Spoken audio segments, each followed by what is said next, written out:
doesn't mean that we're not extremely happy. I suppose the only thing I would say is, until we know what the future looks like for the performing arts, it's still always going to be a bit of a bandage on a wound of unspecified scale. The announcement has been warmly welcomed by many arts leaders, who say they can now see a way for their organisations to survive, at least until the spring. Of the total amount, £270 million will be made available as loans, with the rest, the vast majority, coming in the form of grants. All those communities, those regional, vital, social hubs have now got something to sort of at least tide them over while they think, what's next? There are no guarantees, of course. My big next follow-up question will be, how are you planning to spend that cash, that emergency lifeline, to ensure that people will still be able to come and visit these vital venues? As ever, the devil is likely to be in the detail. The government has not specified how the money will be divided between competing art forms or regions, nor how the application process will work.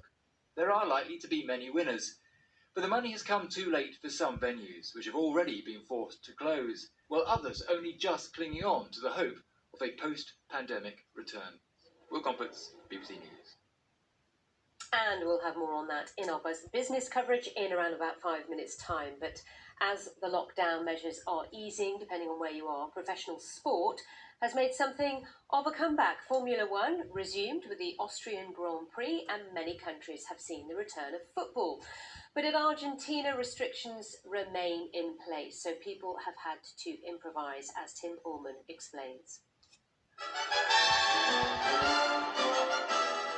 The beautiful game probably seems even more beautiful after such a long absence. Across parts of Europe and Asia, matches have been played, goals have been scored, championships have been won.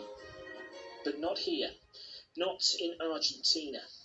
A recent spike in cases means lockdown measures have been reinforced, so they've come up with a suitable alternative.